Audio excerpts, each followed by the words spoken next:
and this is where we die, you know, and people just driving around and shit and chasing around for what?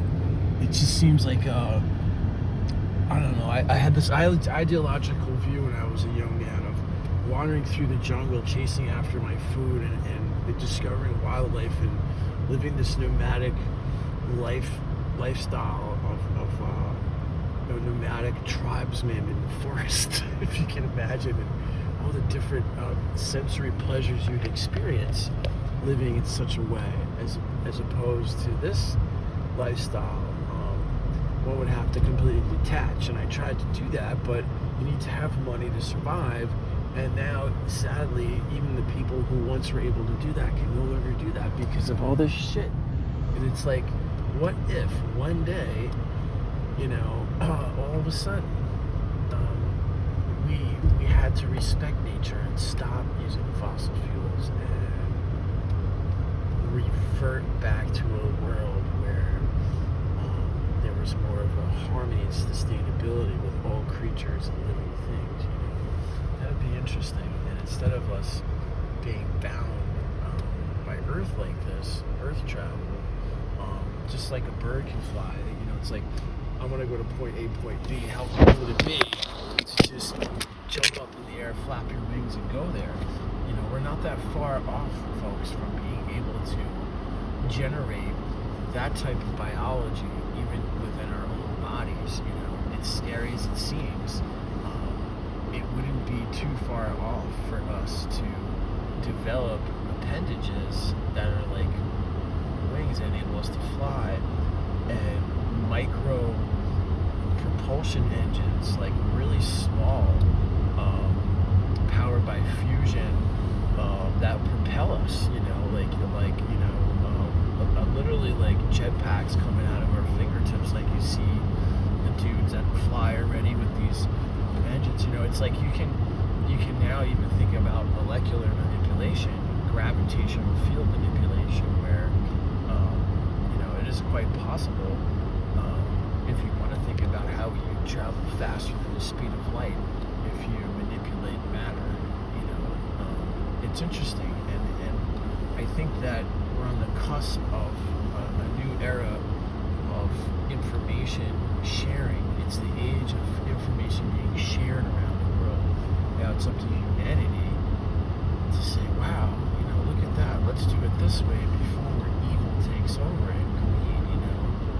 There are people who just want to keep it one way for one group of people only, and that's so sad. And I think that it would be interesting actually for me, you know, as much as I've said some very, you know, inconvenient truths about the president-elect, to sit down with this person who, for lack of a better word, is a Hollywood caricature celebrity persona who has experience as an entertainer and as a showman, as a debater, and as sort of like a bully commentator, vulgar, chauvinistic kind of playboy.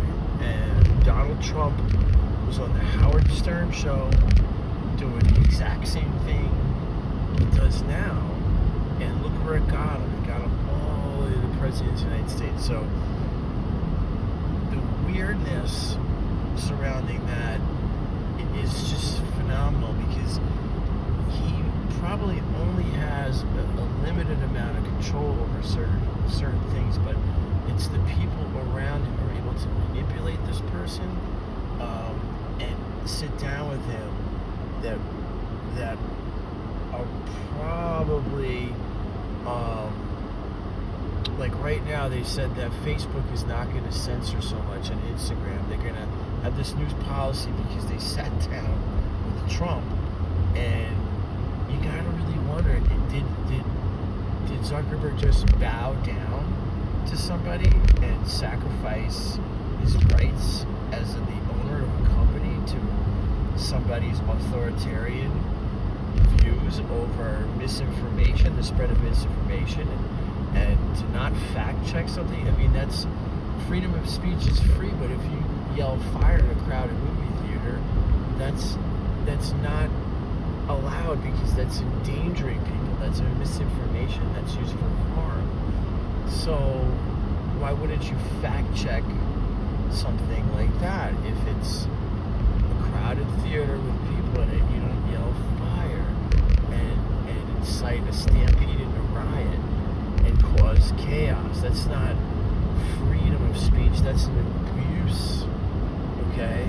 And to allow such a thing on your platform is bizarre because, yeah, it's going to make you more money, but it's just going to make somebody happy because they're in the business of doing that. I mean, how do you think Donald Trump, being the vulgar New Yorker, okay, fucking New Yorker,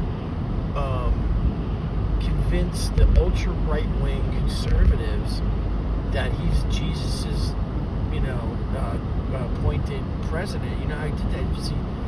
He appealed to their anti-abortion stance. He appealed to the neo-Nazi white power youth movement in America. These people got out and voted for the motherfucker, and Elon Musk gave people money to vote for him. I would like to sit down with Donald Trump, have a few words, talk to this person, and be like, are you really fucking kidding me? Is this really, are you uniting people, or are you really doing something sinister? And the dude, January 6th, he's got these black gloves on, and he's saying we're gonna fight and all this kind of fucking shit. I'm saying, so we just had the biggest election fraud in history then. If that motherfucker won the electoral vote and the popular vote, there's no doubt in my mind that the cell phone, the iPhone, the social media, the TV, and the master manipulator, showman, tricked a whole fuck ton of people and committed election fraud to get himself in the White House. The combination of those two things resulted in what's going to happen in a few days in this country.